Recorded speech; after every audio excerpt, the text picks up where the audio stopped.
good morning and welcome to Bristol County News and Senior Concerns. My name is Christopher Marcelino, and today is January 21st of 2009, the day after the inauguration of our 44th president, the first African American, which was a historical day yesterday. And I'd like to see what's going to happen with President Obama, and hopefully through his troubled times, he's going to be able to do the best that he can. But today, I'm very, very pleased to have a distinguished guest with me today, Councilor Pat Casey, she's a Fall River City Councilman, and we're going to be talking about the Miller Green.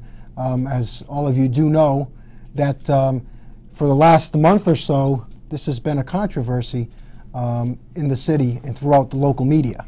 And today's show, as I promised before, we're going to rectify this today, and hopefully we can bring this to a close.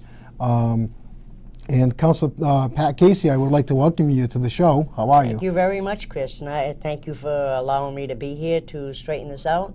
And yesterday was a great day for the country. Did you like it? Did you watch the inauguration? Yes, I did, and I thought that everything was, it's a day in history that no one will forget, and I think that the speech that was given was a very motivated speech, and I think it shows that we all have to work together. Well, and that's bottom line. No one can do it by themselves, but I have a lot of good vibes that he is going to do everything he can to pull us through. Well, good. I have the same hopes, but we'll see. It's a day at a time. Yes. And, obviously you're a city councilor of Fall River. How long have you been a councilor? 11 years. I'm going, it'll be 12 years, the end of this 12 years. 2000. Are you a lifelong resident of Fall River? Yes, I am. 66 years in the same neighborhood and in the same house. 66 years? Yes. Oh, except for my 3 years of military service. From 60 to 63 when I graduated from high school. Oh, good. Because that was one of my questions, was that before the council, did you have any other goals besides city council? Yeah, but besides, what did you want to do before? Well, I'll tell you, I was always very, very active in my neighborhood before. Before I ran, the year before I decided to run, if you would have asked me if I would have ever ran for city council, I would have told you no, because I had no intentions then. But I was very, very active in the South End, and it just made me realize if I ran and if the people felt that I would be the right person to put on the council, then I could accomplish more, because that was the hardest thing, is getting things accomplished. Mm-hmm. Well, it's funny that this whole issue came about, and I only have the first article that came out was December 17th. I've showed you in the beginning before we came on the air, and I just wanted to touch upon some of the issues that were here. That whose idea was it that first to come up? Well, what happened is I went to Mayor Carrere and asked him if I put a resolution in to have Paul McGovern's monument put on that land, if he would support it, because I didn't want to do it if I didn't have the support of the mayor, because then that would be, I don't think it would be very nice for me to do to the McGovern family. At that time, I was totally, I thought that part of that green was dedicated to Corporal Miller. I didn't realize it was the whole piece of land. Mm-hmm. There is a big rock there, and actually now I find out, after all this occurred, that that rock was actually the original monument that was put there for Corporal Miller, which there is no writing on it. I've never seen no writing, and like I say, that is maybe about 7 or 8 blocks from my home. Mm-hmm. And all these years that I've lived there, I never even realized it, never was aware. Mm-hmm. And I thought that when they put, in 1991, when Dan Bogan, the president of the council at the time, put the plaque at the green, mm-hmm. I thought that that area was dedicated to Corporal Miller. Paul McGovern is I don't know if you're familiar with him or not, but he was very, very active in the city. He did so much that was untold. I've known him for years before I became a city council. We used to have a walk every year to raise money for the soup kitchen. He was totally involved. Anytime we would do anything to raise money for families who were in need because of fire or anything like that, he was always there to bring food down to our area to make it so that we'd be able to have some type of fundraiser to manage to come up with some money that was needed. So my closeness with Paul McGovern and my association with Paul McGovern was way long before I was on the council.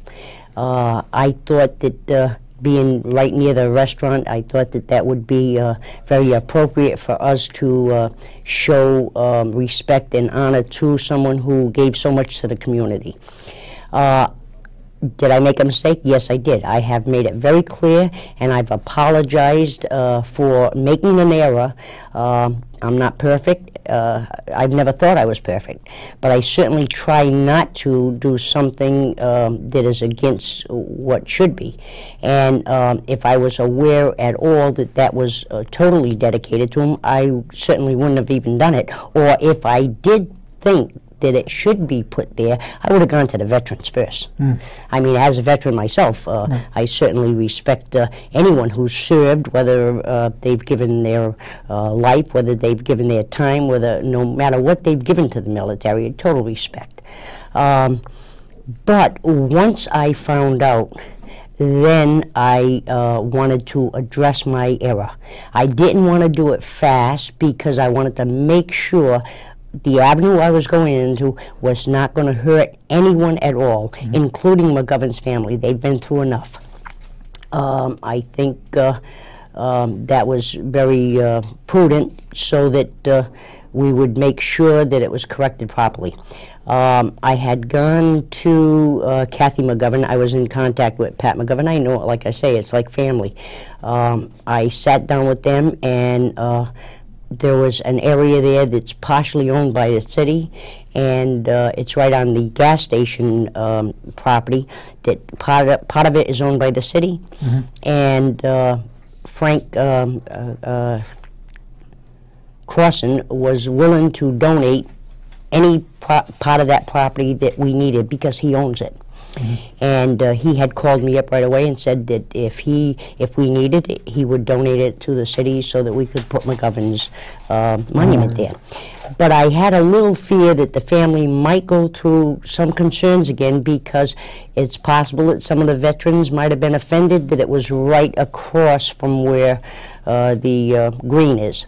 So I explained that to him, and I said, it's up to you. If you want me to go that avenue, I certainly will go that avenue. But if, you know, I don't want to see your name or Paul McGovern or anyone else get disrespected. So it's totally up to you. And they felt that it would be best to put it on their property. So this is the avenue I followed then. I put in an order to reset. I put it in last night, a resolution to rescind the order, and it was voted on unanimously. And I just asked the people to be a little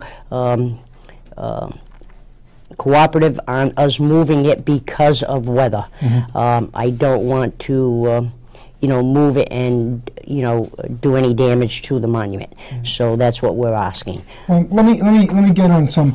And I really appreciate you coming on the show, because this is something that, in the aspect of the Miller family, we have the McGovern family, and in the respect for both of those are mutually, you know, they both deserve that mutual respect. Definitely, definitely. And you know, and I couldn't understand, maybe, was it if the newspaper had it correct, the radio that we have, WSAR, had their own little version. So, you know, and I've explained to you before, this is the kind of show that we have here. This is a fair and unbiased news source.